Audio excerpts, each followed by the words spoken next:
Um, so I want to speak about BeTamuz. And what did I title this? I think I titled it Learning to Dance with God. So here's the idea. BeTamuz, of course, as we will have read in the Tefillah this morning, has its roots um, in the desert, just as we've come out of Egypt and we are standing at the foot of Mount Sinai, of Har Sinai.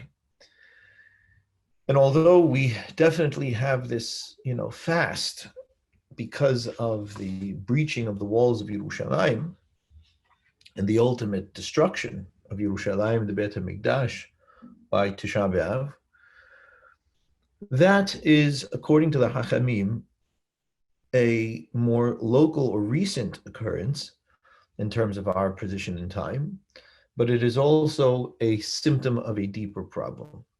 In other words, the Hachamim look at the breaching of the walls of Yerushalayim, which we will look at in connection to this earlier time, as a symptom of the core problem. The core problem is that we have an earlier date that in our tradition falls out on the 17th of Tamuz, that is the first calamity that we find on this time. So if we look at the Mishnah says that there are 5 things that occurred on this day, and Harambam posek, these 5 things occurred on this day in Hilchot Ta'anit at the beginning of the 5th perek. And the first thing that occurs on this day is obviously, because it's first the root of the problem, and that is the breaking of the luchot, which of course are in conjunction with the Egel HaZahav, with the golden calf. So we've got a situation in which we have this original breakdown. And it's important for us to look at that original breakdown because it is the core problem. It is everything that comes from that is essentially a symptom of that problem, right? Everything that comes from that original source. And that's why I was very pleased to see the advertising of the 17th of Tamuz SCA Torah day as shattered luchot, shattered walls. Yeah.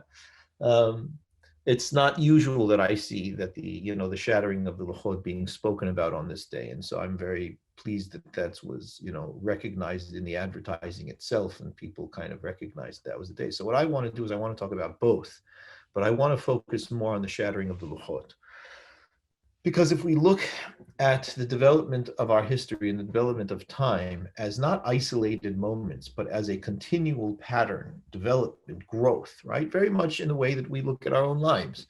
We don't, we tend to sometimes look at the moments of our lives as only moments, and that the days that we live are only days. But the reality is that there's this continuum of identity that we're building and developing and emerging into and working on creating, that starts from, before we are born. Of course, takes some serious movement the day that we are born and brings it steadily into, our entire life until the time that we leave this world. And so it's appropriate to look at the life of the nation of Israel in the same vein. That when we look at history, we're not just looking at things that happened a very long time ago. When we look at history, at least in terms of our own personal history, what we're looking at is our earlier days, our youth, our childhood, our adolescence. We are looking at our lives, not some alternative life, not some life that happened to people that, called themselves Jews a long time ago. That's at least how the Torah tends to look at it, how the Hachamim encourage us to look at it. And indeed, we look at the history of the nation of Israel as unfulfilled. We don't know what the end of our history is going to be. And you might say, well, nobody really does. Except that it's not exactly true. You have, I'll show, at least the difference. If you look at it from a religious perspective, you compare us lehavdil elef havdalot. But if you look at the Christian religion, I mean, their pinnacle moment has happened for them. in their mind. It's not getting much, it's not getting higher than that. Everything is, a downplay from the pinnacle moment of the Savior supposed to be coming to help them. But for us, it's all black, right? It's all undisclosed. It is all unknown. We have no idea how things are going to develop, except that we, of course, have this hope and this belief that Mashiach is what it is that we're looking forward to, right? But it is, for all intents and purposes, concealed to us. It is dark. And the Hachamim say you're not even supposed to look in that direction. You're supposed to hope for it. You're supposed to yearn for it on a daily basis, but you're not supposed to look in that direction in the sense that, let me figure out what it's going to be like. And Harambam writes very clearly in Hilchot Shoftim, when he writes in Hilchot Melachim, when he writes about this, and says, nobody knows what it's going to be like until it happens. We have some intimations of general ideas, but we really don't know what it's going to be like until it happens. And one should not spend time trying to figure out what it is that's going to happen, how it's going to happen, when it's going to happen. It says, that the people that are trying to figure out what the end is going to be like really should just drop. It's not what we're supposed to be doing. So why am I saying this? Because we are in a continuum of history. We are in process. And it is extremely important for us to be able to realize that we are in process. So given that we are in process, when we look back into our earliest days, we are looking back at core causes of the symptoms that we are experiencing today. And that too is something that happens very much in our human lives. Very much what it is that happens to us in childhood, the experiences that we learn in childhood, the modes of being that we understand in childhood, whether it be conscious or unconscious or subconscious or what have you, are the elements that manifest throughout our lives. And if we are looking to be healthy and we want to be the best that we can be, it behooves us, it helps us to look back at our childhood and to be able to examine what happened as an adult mind in my childhood. How did I experience these things? How did I understand them and incorporate them? And how are they, and this is key, how are they manifesting in my life now? What are the patterns of my life? Where did they come from? What is the impetus for them? So what I want to do with you today is to be able to look back at the origin of this day. Because the beauty of this day, and this is something, people might question, why should I spend time looking at my childhood? Well, what do you think this day is about? This day, as Harambam points out, also in the opening of the 5th perek, is liftoach darkei tshuva le'arer halebabot. It's in order for us to awaken our hearts and to be able to open the pathways of teshuvah by contemplating ma'aseh avotenu she'haya k'ma'asenu ata, by contemplating the actions of my forefathers that is the same as my actions today. Okay, so I'm living in a completely different world, in completely different circumstances, in completely different situations. But the reality is that I'm still behaving in the same patterns that those who came before me were behaving, which is why we still have the day.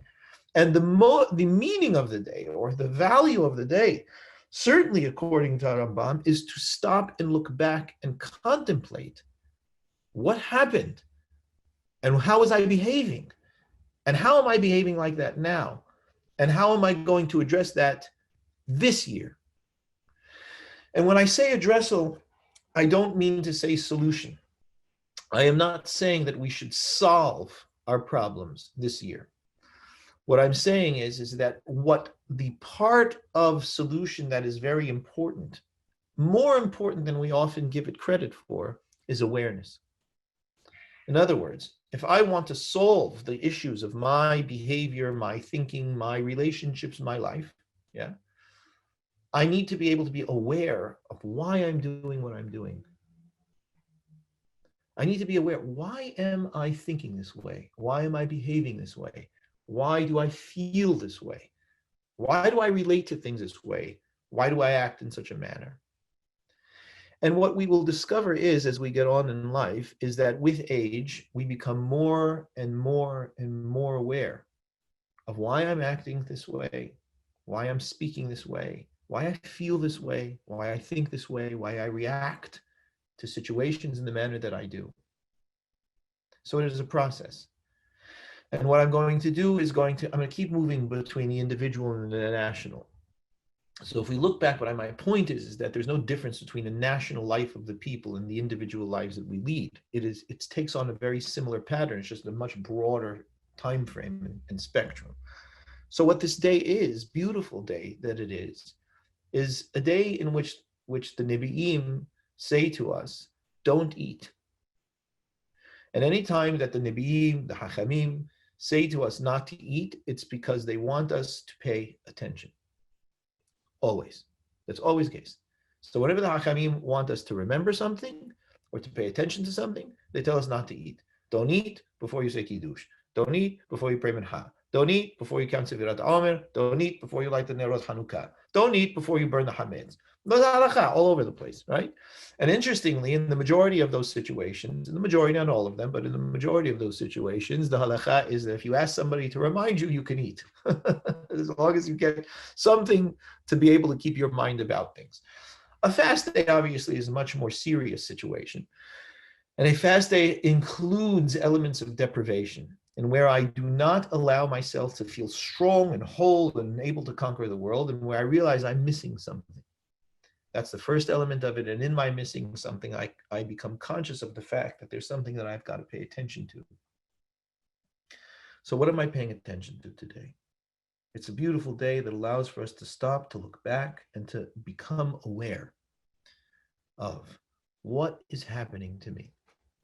Where am I in my development vis-a-vis my origins? So let's look at our origins. The origin of this day is the breaking of the Luchot, when Moshe Rabbeinu comes down and he sees a golden calf. Except that it's not really the golden calf that really got Moshe upset. It was partially the golden calf, but if you look at the Pasuk, what it says is that Moshe comes down and he sees Vayar Ta'egel, he sees the Egel ve'eta mecholot. He sees not only the Egel, he sees something else. He sees this circuit that is created by the dancing around the Egel of the people. And then he shatters the Luchot. It's then when he breaks the Luchot. So that's the scene of this day. The scene is, there's an Egel, there are people dancing around it.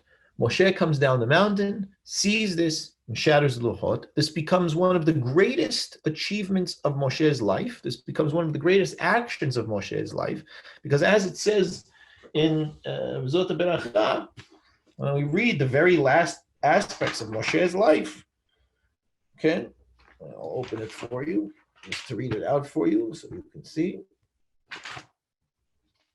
You don't see, but you'll hear. It says in the very last pasuk of the Torah, well, before it says, there was not another prophet that came up in Israel as Moshe. Tells about the things he does, and the final pasuk is and all this great outstretched arm or strong arming that Moshe did. Kol Israel, before the eyes of all of Israel. Rashi says, what's this strong arming that Moshe does? It's the breaking of the Luchot. So literally the last thing that it says about Moshe in the Torah, according to Rashi, is that he broke the Luchot. But this was the great strong arm of Moshe. So we can see the scene, but the question is, what's behind the scene? Because if we're going to understand the scene, we need to be able to know the behind the scenes. And the behind the scenes is very simple. It's very simple. It's very relatable. It's very understandable. So understandable that Moshe has a gripe with God over it. And as is mentioned in Masechet Berachot, it says that Moshe was hitiach devarim k'lapei ma'ala, that Moshe threw harsh words up to God. And he said to God essentially, and I'll come back to it in a moment, what he says to God is, what did you expect? You set them up for this entire thing. How do you expect them to behave in such situations? Well, what was the situation? The situation was as follows. You have a group of slaves who have not only been slaves, for the last 10, 20, 30, 50, 100 years, they've been slaves for over 200 years at least, according to our tradition. That means 2 centuries of slavery. And that means that generation after generation after generation, a slave mentality has been entrenched into the minds of our nation, of our people of Israel. They think like slaves. They see the world through the eyes of a slave. They feel everything that anyone says to them, anything that happens to them, all occurrences through the feelings of a slave. And what are the feelings and thoughts and mindset of a slave? Well, there are many, but one that we know is that I am not in control of my life, that someone else is in control of my life, and that I have security in knowing that I am a slave, and that I know my job, and that if my job changes, it changes because somebody decided to change my job. And I respond by changing whatever it is that I change because somebody else told me to change my job. Now, the unique thing about the Jewish people, and I don't know that it's completely unique, but it's definitely something that burns in the hearts of the Jewish people and always has, is that we do not like being slaves. We get used to it, maybe. We get our minds and our brains wired to it, but our soul doesn't like it. And so the minute that we have an opportunity to be able to get out of it, right, and pray for coming out of it, we do. But it doesn't mean that we don't carry the burden of slavery with us. And so the slaves that come out of Egypt are heavily laden with slavery in their mind and in their hearts. And we know that because of what ends up happening to them. They really don't have an ability that, well, it's not that they don't have ability. They don't end up coming out of it. They end up dying. The men, anyway. The children end up developing okay because they don't have that heavily laden aspect of the experience. And interestingly, the women end up coming out okay, which is another shiur, not for today. But they do. And that's actually this week's parasha. Parashat Pinchas, it says, Lo nish'ar b'haim ish. There was not a man that survived the 40 years in the Midbar. And the Hachamim write in the Midrash, ish avalo isha. The women, they survived the 40 years in the Midbar.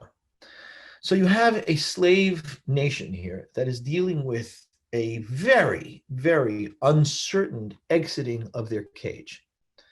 Yes, I mean, imagine, right? They have everything defined for them. Everything is clearly outlined for them. Everything is governed for them. Every aspect of their life is predetermined for them. And all of a sudden, gates are opened and they walk out. And all of that certainty, yes, encumbering certainty, but certainty nonetheless, is removed from them. And what they walk into is uncertainty. And as long as they have Moshe, and they've got the pillar of fire and cloud, and they have some sense of direction and connection, they manage, barely, just barely, they manage. But there's all this other stuff that's being taught to them along the way.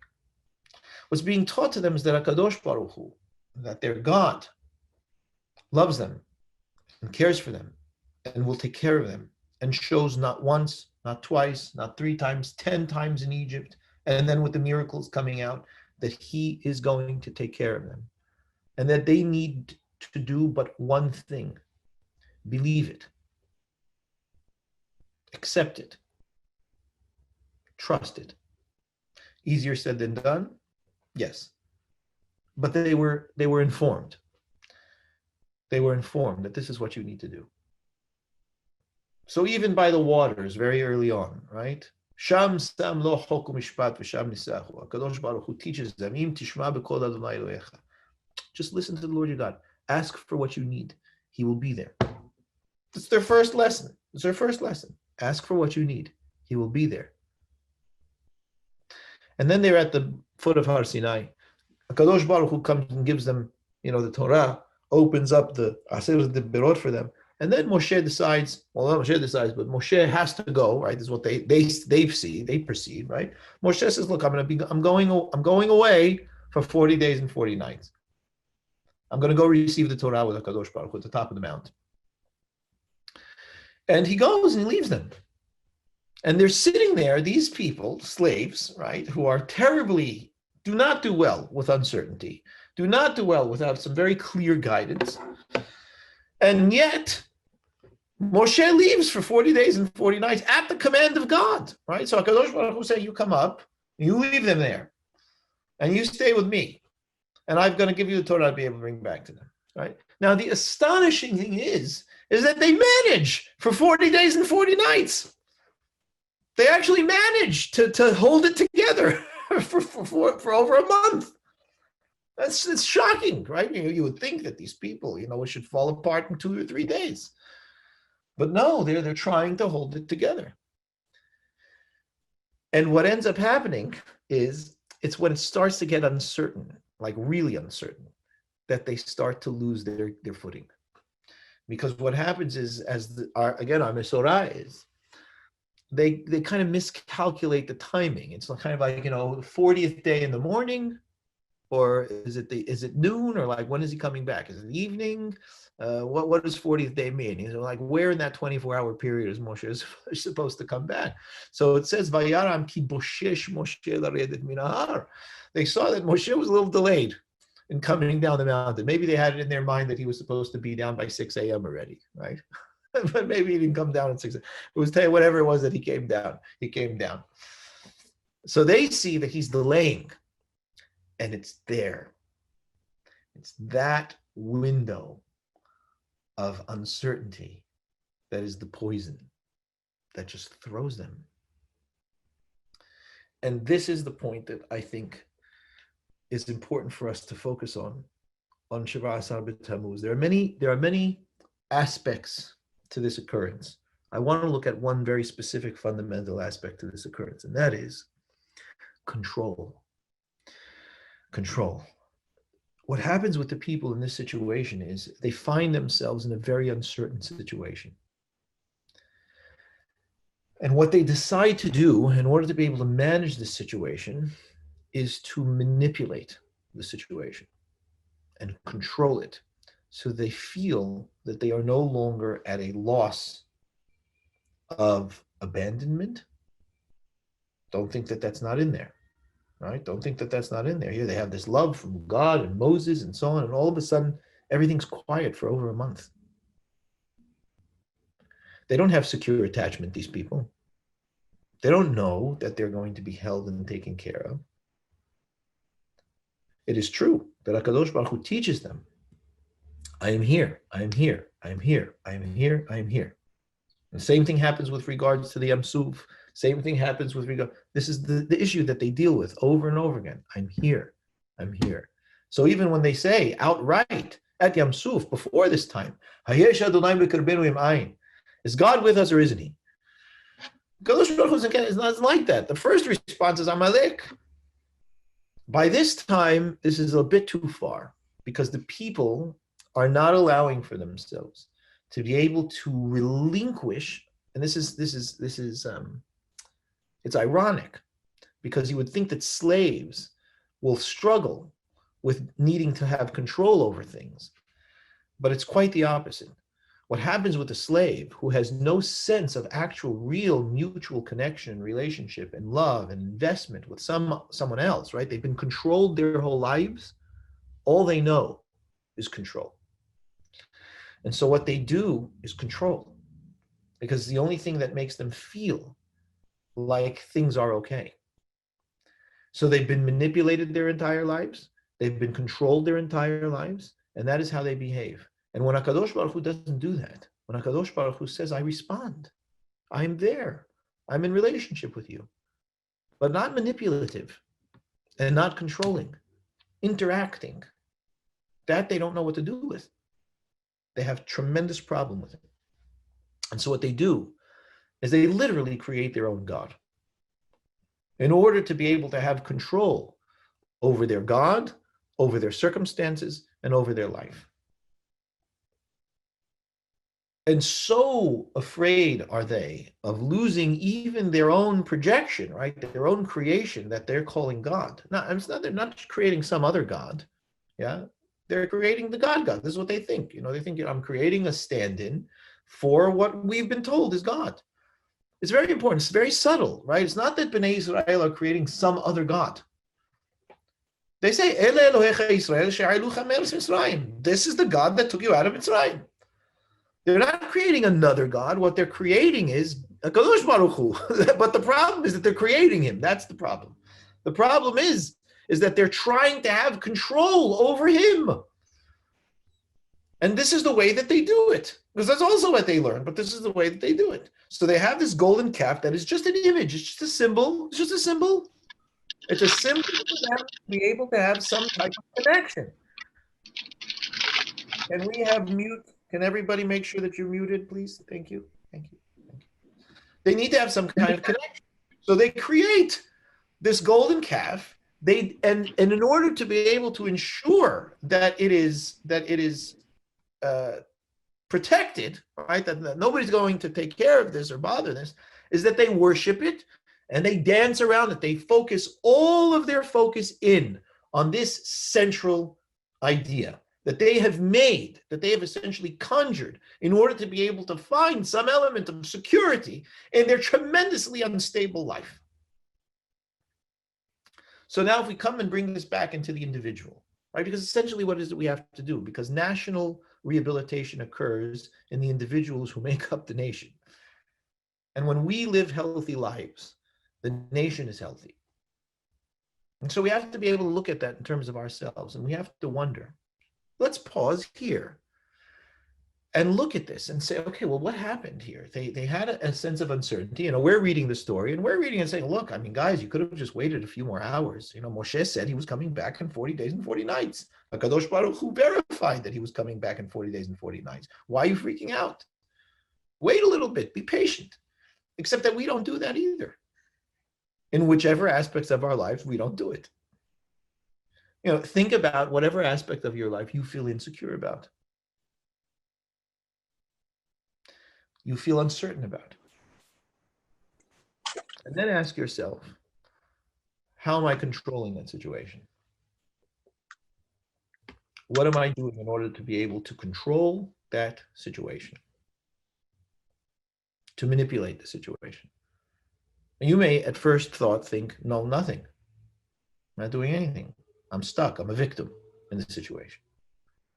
Well, it already creates very big problems, because if you're saying that you're a victim in the situation, that means that you're thinking of yourself already out of control, and it prompts automatically, very naturally, in most of us, if not all of us, attempts to try and form the circumstance into a manner that I feel more comfortable with, even if it's not the better circumstance for myself.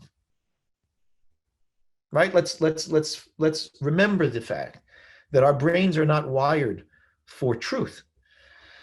Our brains are only wired for survival, and momentary survival at that. Our brains are not interested in what is ultimately true, what is going to be best for me in terms of my person. My brain is only interested in what is going to stop me from feeling bad now. And it takes a great deal of maturity and self-awareness and self-discipline and growth in order for me to be able to resist going into what is going to make me feel better now than what is going to make me feel and be more whole, more healthy, more mature, more myself, more robustly myself. And the two are usually not in line with each other.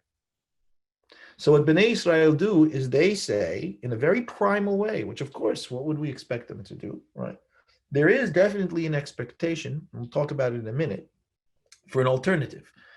But what ends up happening is that the weight of their slavery weighs on them, and recognizing a life only that has been controlled for generations, they also end up taking control and taking matters into their hands. And so they take control of God, and they take control of Moshe, and they take control of the circumstance, and they create this thing that they can hold on to, that at least allows for them to sleep better at night. It stunts their growth. It locks them away from a real relationship with God and the development of their lives. It totally locks away anything from the outside that's going to teach them, help them, bring them into growth. But it helps me feel better right now, because I've controlled, in my mind, a situation. Now, the reality is, have they controlled the situation? No. They can't control the situation. It's not in their control. It's not in their hands. And that's the difficulty that we kind of have to come to understand, that there's so much that is just not in our hands. And this certainly was not in their hands. As they find out the minute that Moshe Rabbeinu comes down the mountain and is holding the luchot, and they realize this wasn't a very good idea. So if we look into ourselves, where do we do that? That is a very important meditation for today. Where do I feel insecure and uncertain in my life? Big question. Not an easy question for us to answer, because the majority of us will not allow ourselves to look at that. We will cover that too. But if I do have the bravery and courage on this day to ask myself, where do I not feel secure? Where am I feeling uncertain in my life? And then ask myself, and how am I attempting to control that situation? And then you might even ask a third question, because the likelihood is it's not the first time we have tried to control such situations. And if you are to ask yourself this question, when I've done this in the past, has it worked? And to answer in the most truthful way you can. We might then be able to look at it and say, well, maybe I should try something else. What else? This is my suggestion. So come back to the scene. So Moshe, like I said, he sees the egel, but more important is that what he sees is this dancing. So he sees this closed circuit around this controlled device. So not only is there a control on the God figure, right? There is a control around the circumstances of the God figure. So I lock hands, and we create this closed system that is impervious to any outside interaction. So I don't hear what you're saying. I don't feel. I don't think. I close myself off so that I can maintain this hold and control.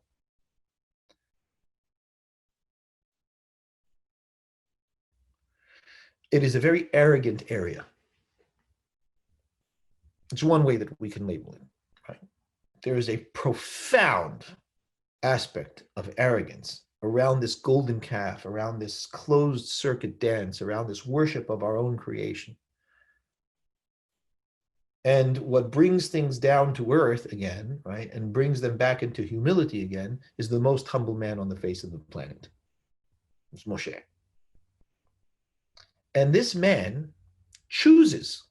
He's not commanded by God to do this. This man chooses, instead of delivering a system of truth, which is what he's bringing down with him, right? A system of truth, of wisdom, of meaning, of value, of life, and inserting it into this sickbed that he sees when he comes down, he shatters it and says the first order of business is to dismantle the sickbed and to begin to understand that if you are going to absorb Torah, if you're going to absorb a system of wisdom, of life, of meaning, of value, you, Bnei Israel, need to understand that you cannot do this stuff anymore, that this is not viable. So it's very harsh in biblical times, right? Bible situations are hardcore. I mean, they are as hardcore as they get.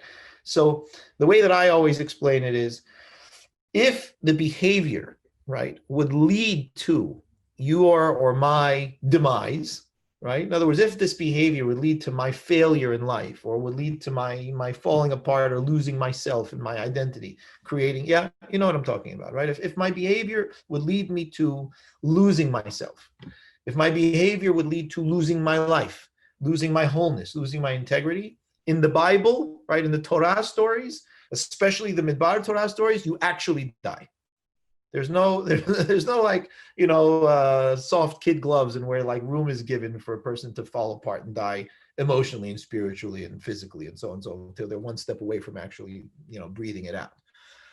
Okay, that's also another shiur. why it is that it occurs in the Torah that way, but it definitely shows that this is not viable. So Moshe commands that the people that are just not ready to have this are cut down. There's no room. So if we come back from that and we realize, well, I mean, what we did, I mean, that level of control was massive. It's astonishing because when we fast forward into history and we actually look at the day that everybody talks about, which is the breaching of the walls of Yerushalayim, isn't it exactly the same? The walls of Yerushalayim were no longer simply protections for Bnei Israel, for the nation in their capital city as they acted with splendor and joy, greatness and joy in their home base out to the rest of the world and living their lives. The walls of their city acted as confines, as mechanisms of control to lock out any aspect of the world from the outside and to reinforce their own illusions in Jerusalem and therefore the country. And so HaKadosh Baruch Hu's response to that is, well, we can break down your walls. And we will break down your walls. And we will break down your walls because I love you. Because I'm not going to let you build a callus around yourself so thick and so insensitive that you no longer feel, that you no longer love, that you no longer think, that you no longer experience me and my world and what's happening around your life.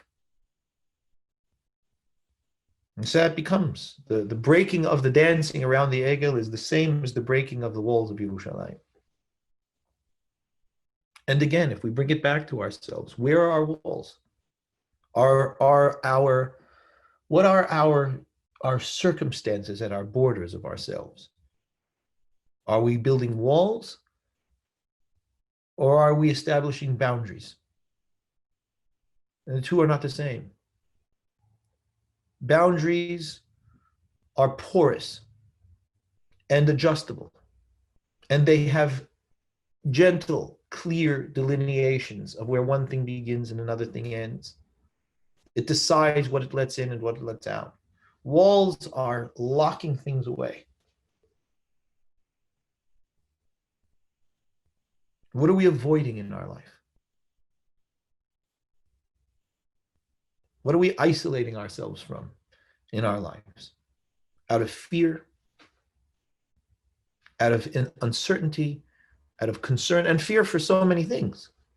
Fear of hurt, of abandonment, of shame, of whatever it may be.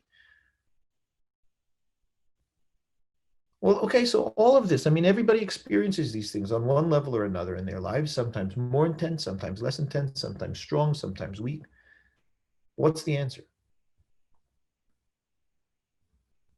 Have better boundaries, lower the walls, stop isolating.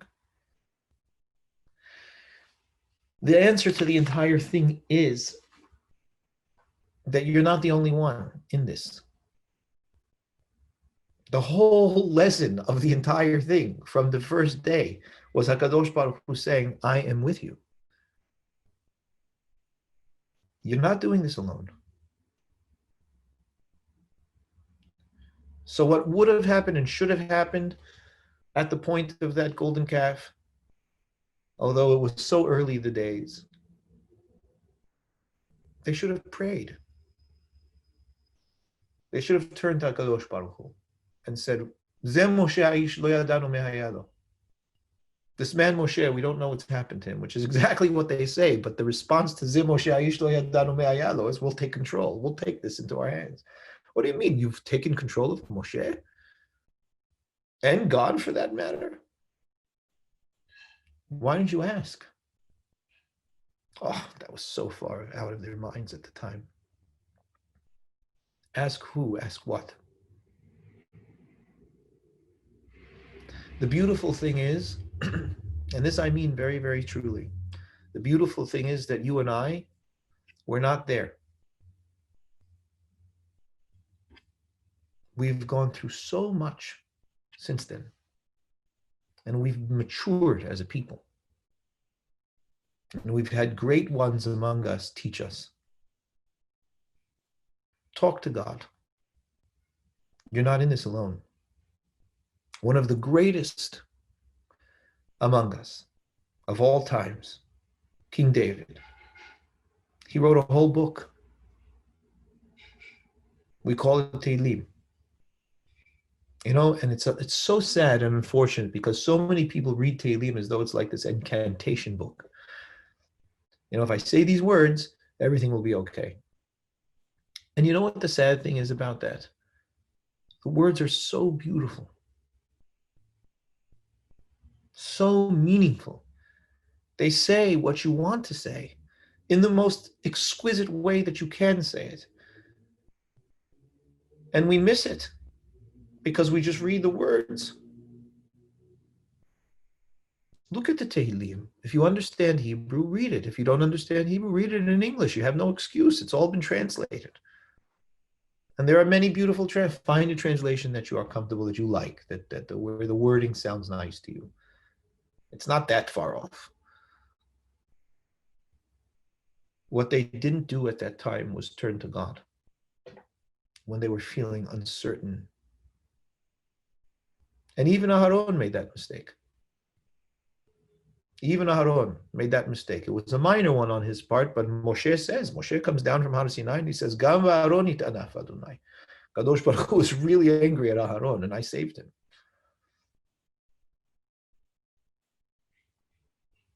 They should have reached out to Kadosh Baruch Hu. Why? Because the very fact, it's more than this, but the very fact, on the base level, the very fact that you and I know that I am not God, and that I do not have control of the majority of the situations that I experience. I may have responsibilities, but not control. I may have openings for me to act, but not manipulation. That belongs to God. And that is something that our people have come to learn over time. We have matured since the Egel HaZahav. But it doesn't mean that those core problems are not still manifest in our own personal lives and in the lives of our nation. Today, I wish only to speak about it in terms of our own personal lives. I don't wish to speak about it in terms of our nation. But I encourage you to think about it. What are we doing religiously that is manipulating and controlling situations that we feel uncertain about, rather than turning to God and asking for his help? What are we doing nationally? The reason I don't prompt and speak about that today is because I believe that it is very easy for us when we hear about problems that occur to look at the other people we know and say, yes, I see that in those people. And it distracts us from ourselves. And in the end of the day, the only ones that we are really, really able to change and are responsible for are ourselves. And we give of ourselves when we can, when we are healthy, and when we are well, we give of ourselves to those we love.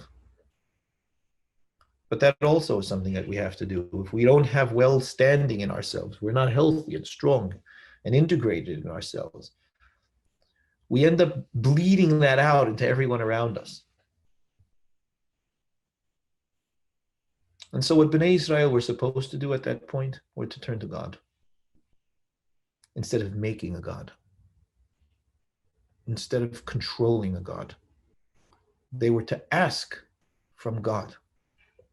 Not demand, not demand. Ask.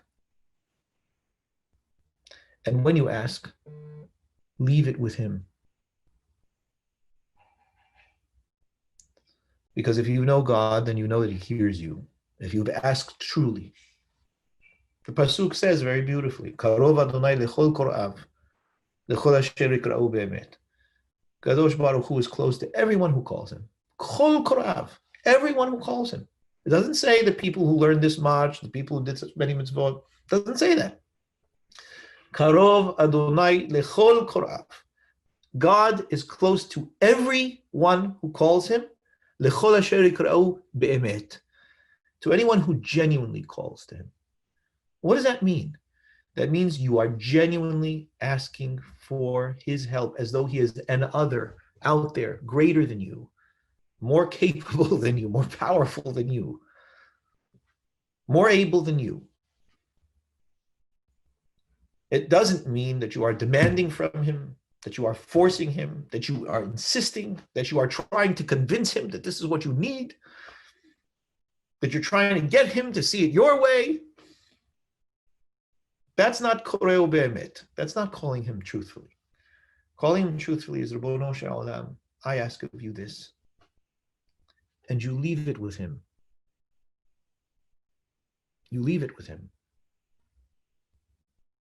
And you believe that his decision is best. It's a tall order, isn't it? See, do you feel what I just said to you? Do you feel the resistance in you when I say that to you? I mean, if you're ready to do what I just said, then please come and teach me, because I don't know how to do that very well yet. I'm really trying. And I have good days and I have bad days. But if you have the resistance that you feel when I tell you, ask him genuinely. Do not demand, do not try and convince him, do not force it. Ask him and leave it with him, and recognize that you will go with his decision on the matter. If you feel the resistance that even I do when I say it, then recognize that there is growth to be had. That the alternative rarely ever works, if ever it works. That the alternative is, well, then you are going to take care of it. You're going to make it happen. You're going to manipulate it into being. And do you know what the sad thing is about that? We really kill ourselves when we do that. Because we force ourselves to live in a way and in a manner in which we are not fit. And so we spend all of our time being something other than ourselves when we try to do things and wield power that doesn't belong to us, or to manipulate things that is not in my purview to be able to manage. And so I say, what do you need? Ask. Are you having trouble finding balance in your life? Ask him. Are you having trouble getting through the day? That's why mincha. Why do you think we have mincha?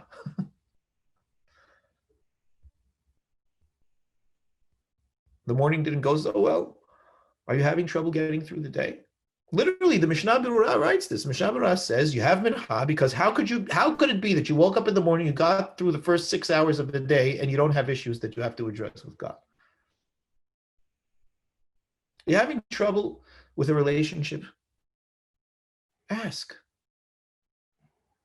You have trouble with character flaws?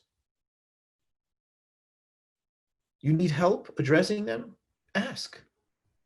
There's nothing too big for HaKadosh Baruch Hu. That's the beauty of a God. That's what Moshe says before he dies. He says, Mi kadonai Eloheinu.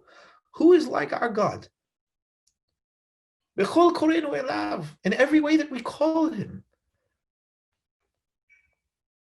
He's made himself available. You're having trouble with feelings that you have. You have trouble with insight. You need more insight. You need more wisdom. We ask for it every single day. Please, Rabbono shel Olam, help me with my understanding and my wisdom. Ask, but let it go. And if you can do that on any level, you have begun to learn the awareness necessary on Shiva Asar BeTamuz. Because you've begun to release the locks in the circuit around the God that we have created for ourselves. You've begun to make the walls into boundaries that delineate the dignity of who you are, rather than protecting at all costs any infiltration into yourself because of your fear or shame or inadequacy or whatever it may be. You hear this? See, that's the problem. When I talk to a Zoom screen, I can't say, do you hear this, and get a nod from the from the group. But I'm hoping that you hear this and that it's landing in some capacity. But that very much is at the heart of the day. And so we learn to dance with God, not with ourselves, not around a closed circuit. You step out of that circuit and you dance with HaKadosh Baruch Hu. And if he's your dance partner through your life, and you're able to include him that way, because we have to, he's not going to force himself in. We include him that way. We end up living our best possible lives, the greatest experience and achievement of our lives. And we allow our soul to shine, because it is ultimately what the soul desires and what it yearns for, is to be able to connect to HaKadosh Baruch Hu that way. And we are free, ironically, much freer. The control is the actions of slavery. The giving over, the interacting, the asking for help, the recognizing one's limitations is freedom and humility. And they are our greatest aspirations. On that note, I am going to bid everyone a continued meaningful fast, and that the awareness of the day should help in your own individual lives and in the lives of our great, beautiful, and holy nation.